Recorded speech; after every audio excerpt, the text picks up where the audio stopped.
Robin, thanks so much for taking time to hang with me today. I really appreciate it. Good to be here with you, David. Yeah.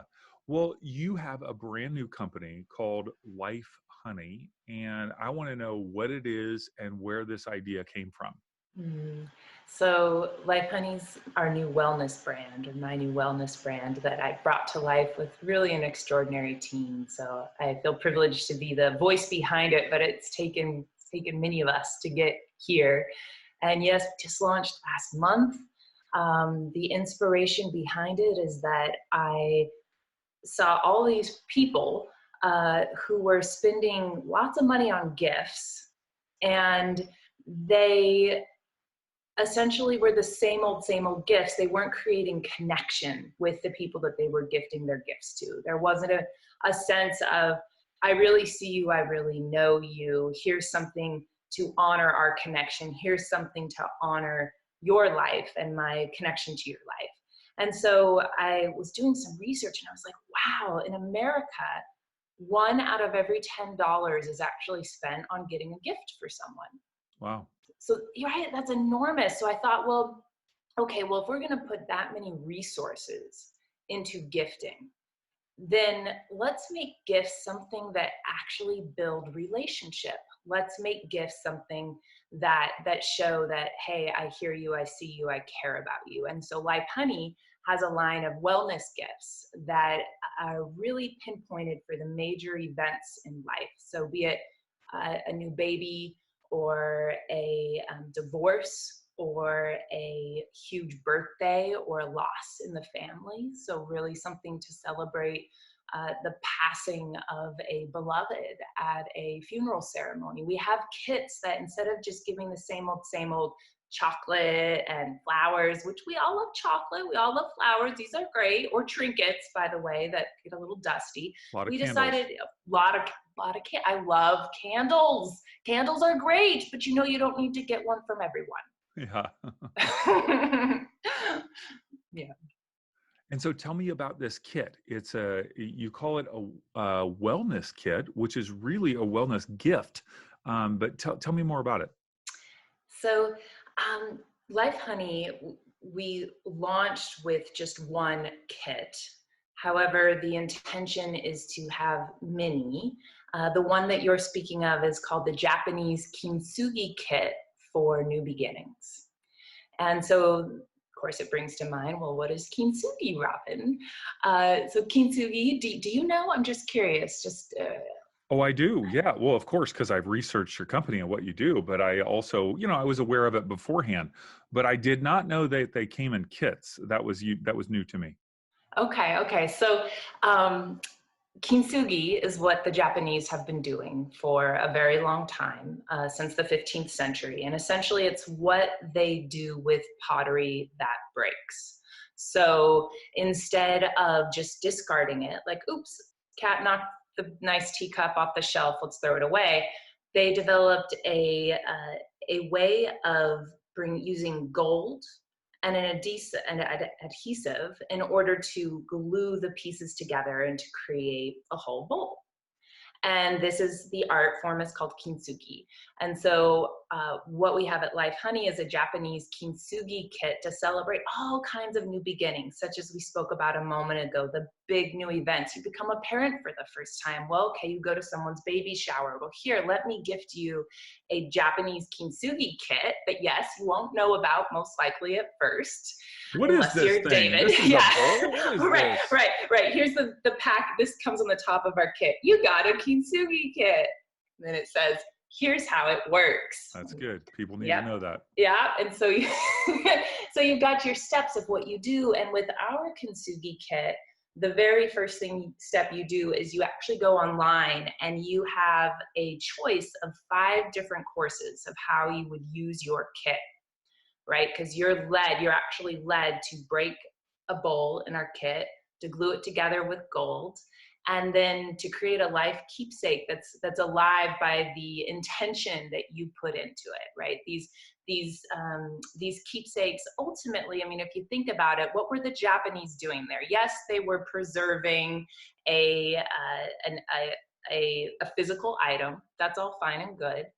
but there's a deeper metaphor here. And that's what really got my attention, and most likely got yours if you heard about it before you went and researched me, which is, what do we do with brokenness? You know, what the metaphor of our own brokenness. And I know that you've been a pastor before. This is something that I'm sure your line of work has been focused towards, which is, how do we deal with brokenness? Mm-hmm. Brokenness of the mind, brokenness of the heart, brokenness of life, when it feels like life is broken. And the fact of the matter is, we know one and only one thing in life, or so says Buddha and Heraclitus, the Greek philosopher, and so says Life Honey and myself, which is that the only constant in life is change. Mm-hmm. Is that true from your experience? Is the only constant in life, the only thing that you can depend on, change? Mm-hmm. And oftentimes that change includes some brokenness, probably. Well, that's just it. In order to change, we got to break what was. So if change is always happening, the seasons are changing, our skin is changing, our relationships are changing. If everything is in flux, then we're going to be really messed up and hurting if we don't learn how to be in good relationship with the breaks that are necessary for the natural flow of life to change and move through us. Mm-hmm. So So in these, some ways, the kit please, is yeah, celebrating the brokenness. Brokenness has obviously such a it's a heavy term. It can feel negative in a lot of ways, but I love what you're saying. It's like, how do you somehow incorporate the brokenness back into, it's like the bowl has been deconstructed, and now how do you reconstruct it in some way? exactly. I love how you also said brokenness has a sort of, we look at brokenness and we go, that's a negative thing. Is it? No, I think it's just a necessary thing. And I think that's what I hope to bring to people's lives more fluently through something beautiful like here's our kit. I'm just holding up for the viewers here. Hmm. Our beautiful, so it's this beautiful, almost looks like a chocolate box, Yeah, right?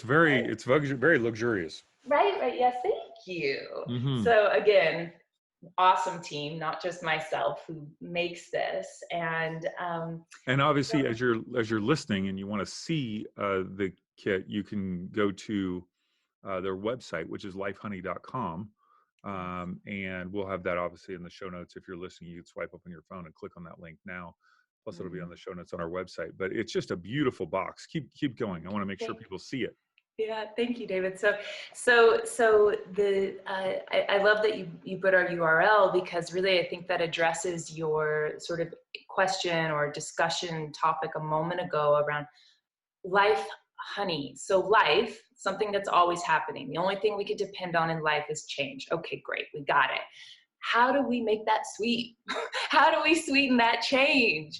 And that's where I think the Japanese are just so absolutely brilliant with kintsugi. And, so much of Life Honey is about really honoring different cultural traditions. So my background's in cultural anthropology, and I was very lucky at a young age to travel around a lot of the world and not just study, but fall in love with the shaman's son in Nepal, for example, and, live in the Himalayas for a year, sitting on fire, singing mantras to Kali, I mean, I've had some experiences at a young age that definitely have changed the way that I see and value the world. And then you combine that with me being a human and all my own brokenness, and figuring out somewhere along the way how to make honey out of it, right? Which Mm. is, to me, a daily practice. Hmm. As you and I have discussed, David, I teach 2 mindfulness classes a week. And in many ways, Life Honey, we are looking to have these luxury gifts. And thank you for finding our kintsugi kit beautiful. We're looking to have these luxury gifts and really blend them with a mindfulness practice. Hmm. So as I mentioned a moment ago, you go on here, you've got your 5 different courses you can choose from. Hmm. You get your kit, you go, okay, great, kintsugi for new beginnings, what's that?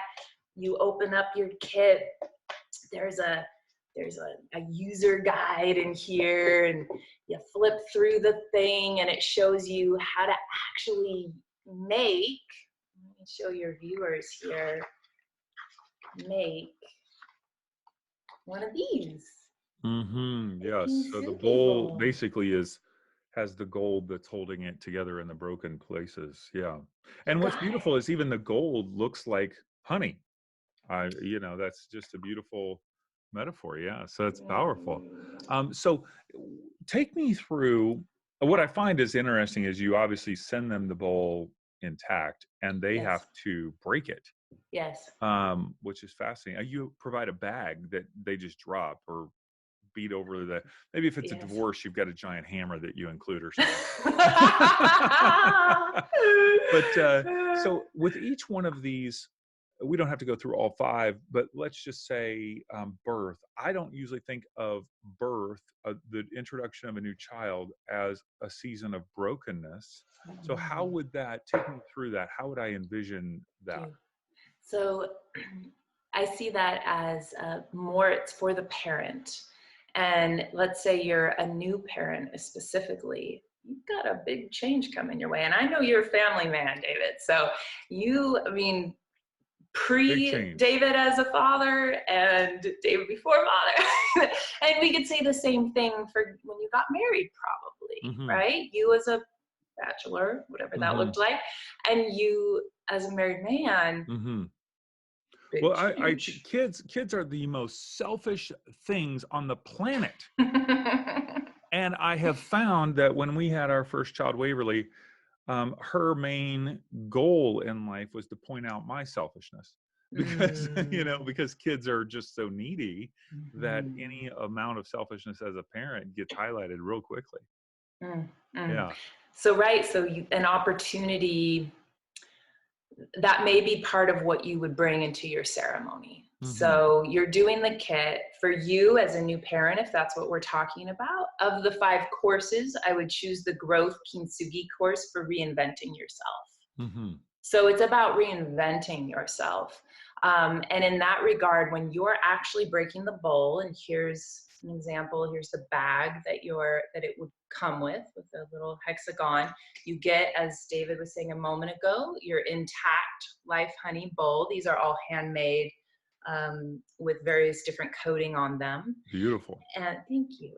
And you then would be instructed in the course, yes, to break it with a ceremony intentionality of what are you letting go of? What are you releasing? Because what I found also in my travels around the world is that many cultures today, and especially indigenous cultures around the world, have had rites of passage, Hmm. moments that celebrated before you were a parent and when you became a parent. Now we have baby showers, we have bachelorette parties, and we have these things. These Right. are powerful things. But I wanted to create like a rite of passage in a box that you could do in Hmm. the privacy of your home. You could go as deep as you want. We offer mindfulness meditations with them so that you can maybe be a little more prepared that, yeah, you know what, a kid might point out my selfishness. Hmm. Am I ready for that? Am I Hmm. ready to not sleep? And also the beauty of it, am I ready to have a little extension of myself and my legacy walking Hmm. around? And so there's the sweetness in all of it. It's just a matter of maybe sometimes we need a little help along the way. Right. Right. What an amazing concept. Now, how is this different from other kintsugi kits that are on the market? Because I didn't even realize they were kits. I went on, they're on Amazon, they're on eBay, they're on um, uh, oh, what do you call Etsy. Etsy? Yes, they're on Etsy. So how is your kit different? Yeah, so it's interesting that you saw a lot. They're just really coming to the market now, the US market. When I actually started this project, I had to order from Europe. And it was, I got a little cardboard box with a bunch of little products thrown into it. Um, I will say there wasn't any, a little pamphlet guidance, but I was like, the metaphor of this thing is just too powerful to let this go. Like, I don't Hmm. want people to just be doing this as a home project. Like, uh-oh, I broke grandma's thing. Let me like put that. I mean, lovely, that's nice. But that's arts and crafts. Mhm. My work is much more, and Life Honey is much more around wellness. And so we are truly a lifestyle wellness life event brand. And so I wanted to create an opportunity for people to go deep with it. And so the fact that our kit not only comes with the ceremony and course that we were sort of looking at a moment ago.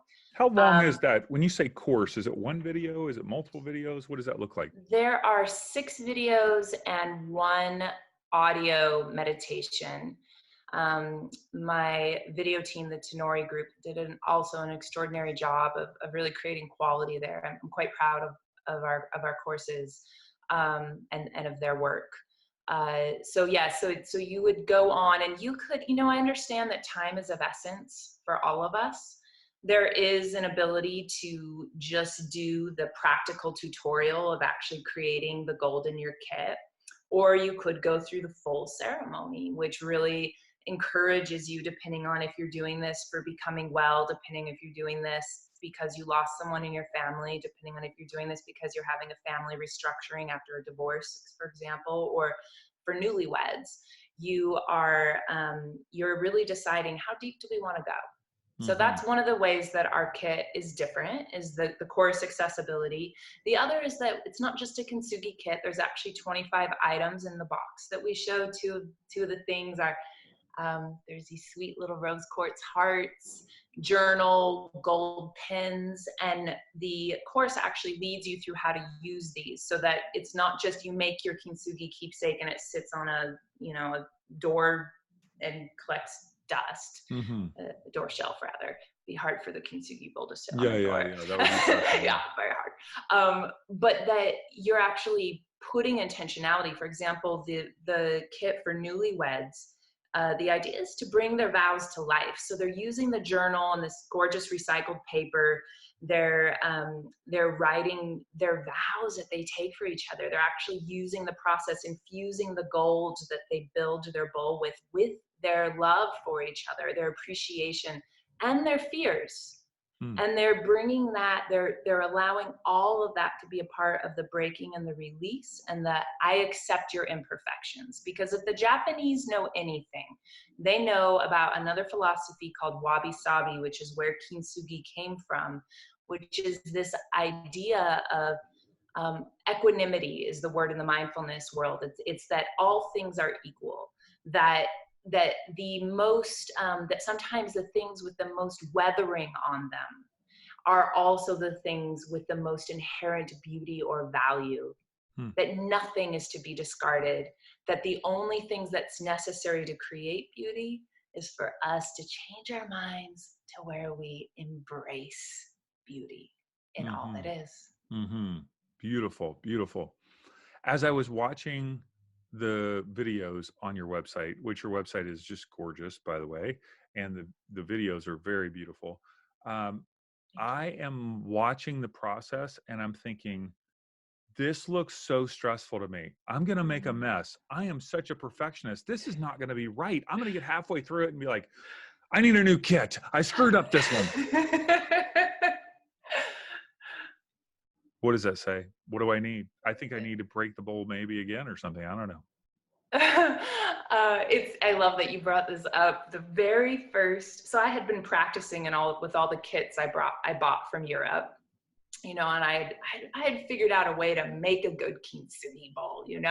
I finally got our shipment of these handmade bowls, and I made my first one, and I got my hand, I had, the gloves, they were full of sticky glue, and I got gold and sticky glue all over the whole thing, and my gloves were sticking to the thing. I couldn't, everything's kind of falling apart. It's this big, and I'm sitting there with my partner, and I'm just like, oh my God, this is never gonna work. No one's gonna be able to, I can't do this. Like, it's awful. Look what happened, honey. And and I'm literally hyperventilating. I mean, I cared Sure, so sure. much about this thing, Yeah. and these shipments from products all around the world. I get my bowls, I got 1,500 of them in my garage, and I can't make the thing work. So I'm like, okay, it's a disaster. All right. So then I wake up the next morning. I go outside because, you let your kintsugi bowl set for 24 hours. Okay. I go outside, I look at it, it was glistening in the sunshine, and the gold on the outside of the bowl, it added a whole other dimension. Hmm. And it became my favorite bowl. In fact, if you look at any of the product photography on our site, almost every single product photography is of that bowl that I thought I messed up. Nice, nice. So That's there super you fun. have it. All I right. think I think and actually we go through that process after they make their bowl in the ceremony. There's an opportunity to look at it and be like, so how can you, again, bringing mindfulness to this, what's your response to your bowl? Do you love Mhm. it? Do you hate it? Do you feel like it could have been better? Mhm. And then it's really an opportunity to get a little more wabi sabi, because we're not doing this for the thing. We're doing this for us. Right, right. Wow, super powerful. Um, so um, you referred to that we all have brokenness, and obviously you can share to whatever degree you want, but to have a vision for something as rich and meaningful and passionate as you have created, there has to be some sense of brokenness that flows out of you that has a desire to create this. You know what I mean? Like you had to have experienced that in your own life in order to want to give it away to others. Like what has motivated you in this whole endeavor? Hmm. Thank you. Ah, I mean, my very organic response in this moment is that I have felt that it's actually in my moments of my deepest brokenness, my deepest pain, that I have felt most in touch with both with myself as a with a capital S, with the larger part of me, with the universe, with life. I'm thinking about the moments of extraordinary grief that that I actually find to be just as satisfying in a certain way as I do extraordinary joy. Hmm. And I say that because there's such aliveness in it, Mhm. and it feels so honest to me. Maybe that's what I love about grief. Not that I would wish it on anyone or myself. It's, I know Mhm. it's pain. It has pain as a signature. There is some pain there. Mhm. But with that, there feels to me like there's also an invitation to um, to not lie, to not lie to myself, to Hmm. not lie to the world. And then I'm just talking about even just the baby white lies that we sometimes sugarcoat things with. And isn't it interesting? I know I'm I'm saying good. find the I'm good. Everything's sweetness in good. it. Yeah. Yeah, yeah, exactly. And find the sweetness in my life, honey, sugarcoat. No, I'm looking for and want the honey that can Mhm. be found from truth, from being Mhm. exactly like honest with ourselves and our relationships. Mhm. Um, so yes, I mean, to answer your question, I feel like there's been little breaks all the way along my journey, my path. Um, uh, if I was to get really specific, something like coming from a divorced family when I was, 4 years old, Hmm. divorced parents, and feeling like I broke when they split. Hmm. Literally their literal split felt like a literal split in me. And at such a young age, I don't know that, at least for my constitution and sensitivity, that's something I still work on.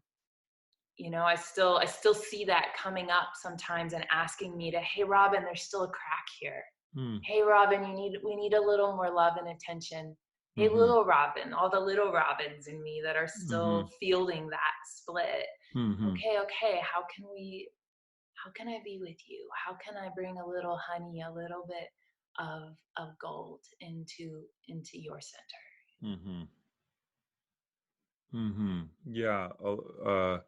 For most of us, it's loss, betrayal, disappointment, um, utilizing addictions to cope, All of those seems to be the primary, forms of experiences of brokenness. I also think about regret. It's funny. I have some people that, and I think it's well meaning, where it's like, I have no regrets.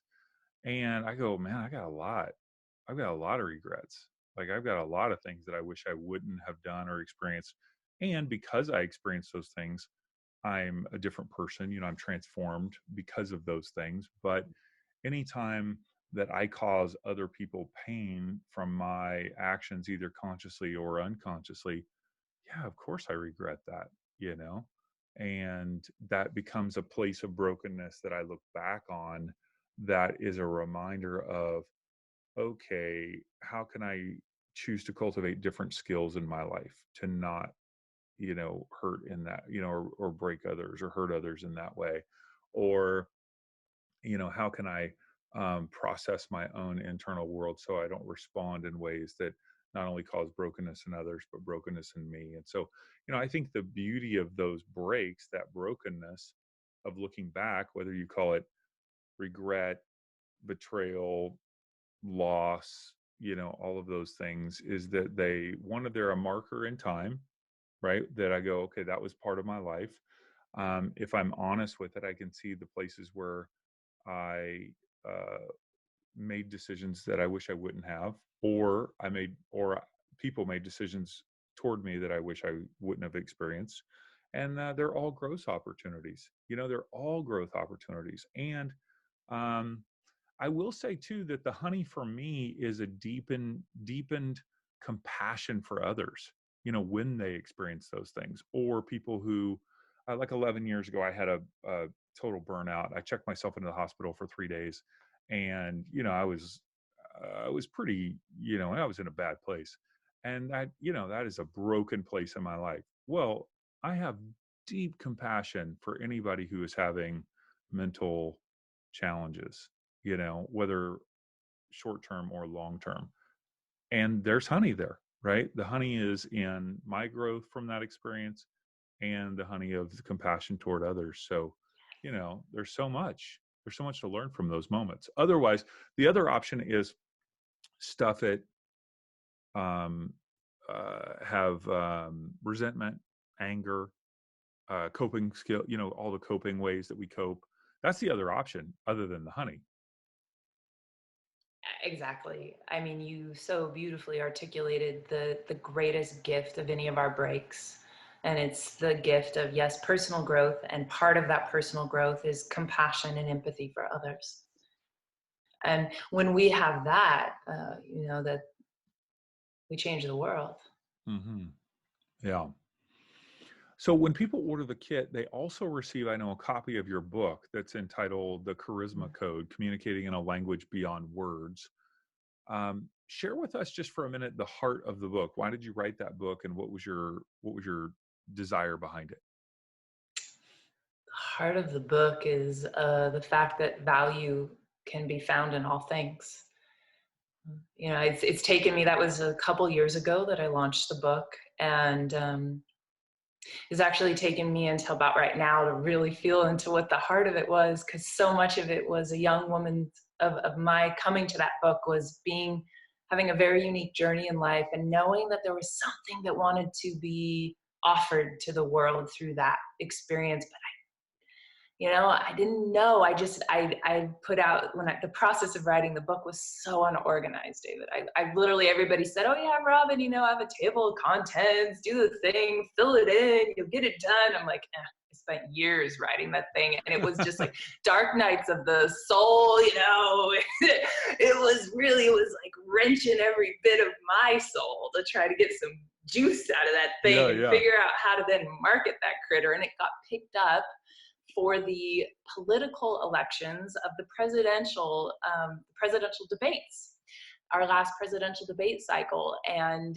I would go on shows and talk about the nonverbal communication, the charisma of the the presidential candidates, which was a Mhm. fascinating thing coming from somebody who had no political background. Yeah. But what I did have was a people background, and I understood that there is this language that is either congruent or it's not congruent, and we can learn a lot about honesty or lack thereof by the way that somebody uses their nonverbal communication. And this isn't just body language, this is also the energy that we put out. Mhm. And a lot of that we're all very aware of. We just don't necessarily know how to articulate our Mhm. awareness of it. Right. And so the charisma code was really coming in and saying, okay, so people, you guys think we're all really different around the world, you know, the the Russians, the French, the Americans. You think we're all really different, but and we get in wars and fights and all kinds of weird scandals because we think we're so different. But if we really brought it down to basics, we're just these heart beating, vulnerable flesh animals who happen to think and plan and ask the question, what if, enough to where we can create the kind of technology that allows us to not think about our survival most of the time. Right. And, but like, we're all in this together, peeps. We're all in this together. So the cover of the Charisma Code, I'll show it here. It is on the Life Honey website as well, if viewers want to see it there. But the actual cover is it's all the faces of Mhm. people around the world coming together. And there's a woman on the front. There's a man in the back. All the faces. And so I launched this at the United Nations under the precipice that it was a language beyond words that we could speak to see the value in one another, to find peace together, to communicate, even with conflict. And so the Charisma Code, in many ways, for me, David, connects so much now, although I didn't realize it. I had to take a huge break from that work of going on political news shows and also take care of my health. I too had a bit of a health crisis around that time, and then I I I sort of, after creating Life Honey and Kintsugi, and we're just at the beginning of that journey, but but I started to realize, oh, what I was interested with the Charisma Code is value, the value in all things. And actually, with this book on my website, it comes with this coin that we call the Charisma coin. And you can see there's, I don't know if you can see or not, but there's 3 quadrants on the coin. And it's literally the 3 parts of the Charisma Code. And the first is to know your value for confidence development. The second is to show your value for magnetism development. And the third is to see others' value for Hmm. connection. Mhm.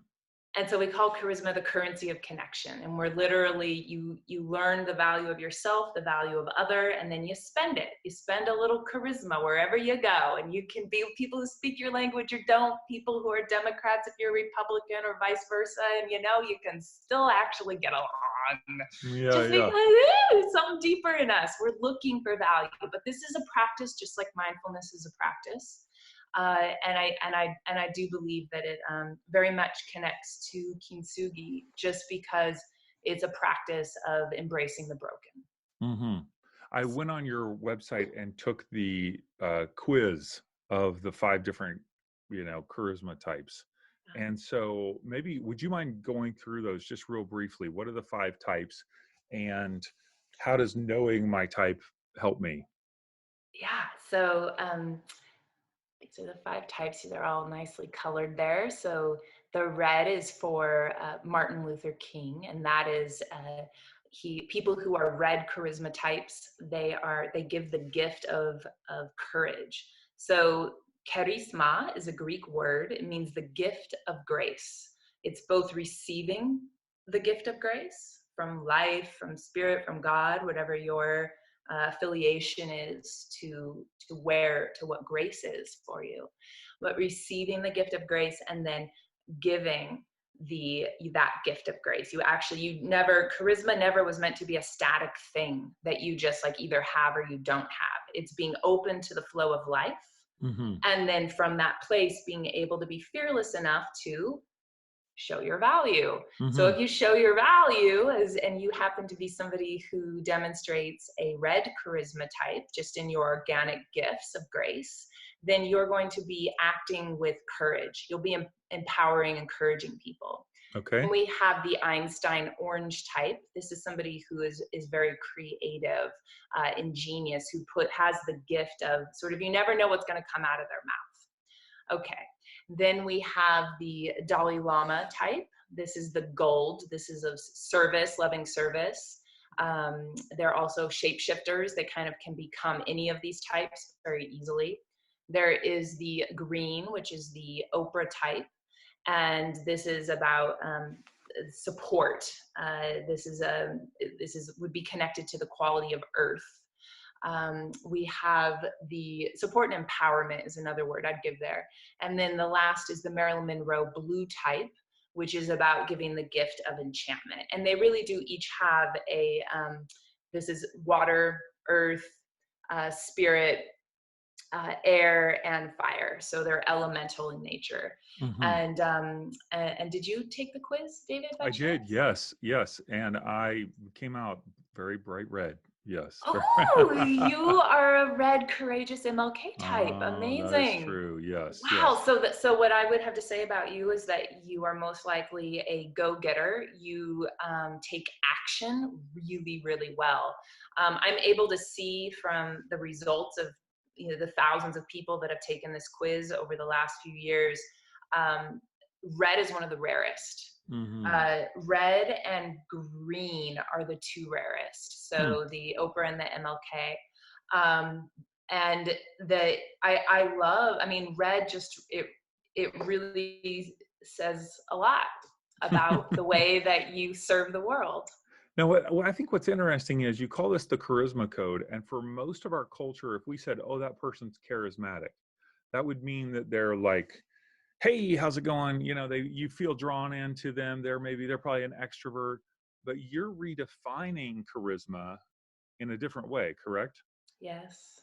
Yeah, absolutely. I it goes back to the its original meaning. That's what I wanted to play Right. with. So those nights of the dark soul was also spent on the internet of trying to really research and get down to the roots of what's the history of this thing, because it's an ancient word, but how has it been so twisted that we think it's somebody who puts on the bright lipstick, the bright coat, and says that something is great and it's really, really great, and look at me and I'm great. Right. And it just, that may be a charisma, because right, language, it changes. Sure. So there is a truth to that as a word. But what I was interested in is, like, what's great is that no one really has a definition of charisma. So Hmm. they can say that person has charisma, but then everyone's like, you can't teach that, you can't whatever. And I was like, ooh, now that's exciting to me. Like, tell me what, there's some exploration to be done with this word. And so what I'm interested in is the gift of grace that's both Hmm. received and that's given. And that's the original root meaning of the word. Hmm. And everybody has that. Everybody has one of these five, and it's a way of kind of thinking about not boxing in people, but really drawing out the grace gift that they have within them. So yeah, that's beautiful. And which one are you? I am the gold. So that's the Dalai Lama one, the shapeshifter one, and that just the we lead with service in general. We want people to feel good, like that's enjoyable for us. Hmm. Um, so yeah, that's me. Mm. I love it. All right. So if people want to purchase, and first of all, just check out, you've got to check out the website because it's beautiful with the beautiful box. And these are not inexpensive, they are a luxury gift. But boy, all the things that you put into it, it is a luxurious gift. And it's a gift not only of a candle that's going to burn and go away, but a bowl that can be created, and then there's these memories that are connected to it. I don't have really too many memories of a candle. um, so you're creating this memory. So that's at lifehoney.com, and people can also get the book there as well as on Amazon, and we'll put all the links to website and Amazon and your social media in our show notes, of course. Once again, if you're listening, you can swipe up and find those there or on our website, insporising.com. So, um, Robin, if you were to uh, kind of give words of encouragement or life for anyone who's experiencing, maybe brokenness that feels really right on the surface right now. You know what I mean?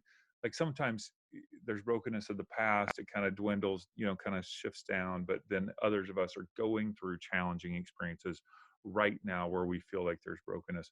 What words of encouragement or life would you speak to them? Mm. That to the extent that they are able to feel their brokenness, to meet their brokenness, like a visitor that they would welcome into their door for tea, to the extent, even if they don't like the guest, to the extent that they're able to welcome the guest of pain, of brokenness, of grief, whatever the brokenness may be for them, to the extent that they're able to meet themselves with that kind of honesty and allow emotion to flow through them, is the extent that not only will that swiftly move into change into something else, as we know, change is the only constant, but meeting it, we let it integrate, we let the gold come, we let all the pieces of ourselves become a whole bowl. And what can a whole bowl create and do? A whole bowl can hold gifts of grace. So they Mm. get charisma at the same time. Hmm. Yeah, and I really recommend anybody that is in that place right now, these kits are not just um, for gifts that you give to others. They can be gifts that you give to yourself.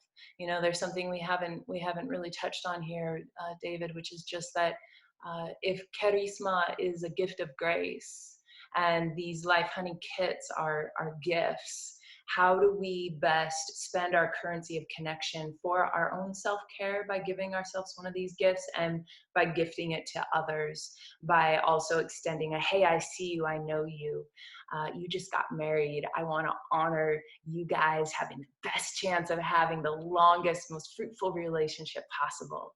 That is expressing their charisma. So Mm. mm, That's good. That's good. thank you. Robin, thank you so much for all that you've created. I mean, I know how much time it takes to create a product, and the sourcing and the branding and the heart behind it and the mindfulness and the videos and the website. And it's just all infused with gold, right? It is everything that you've done. It is just beautiful. Aw. So, yeah, You thank see, you. one of the things, you're just so using your charisma gift right now, because you so touched my heart of knowing what it's like as a business owner and entrepreneur yourself.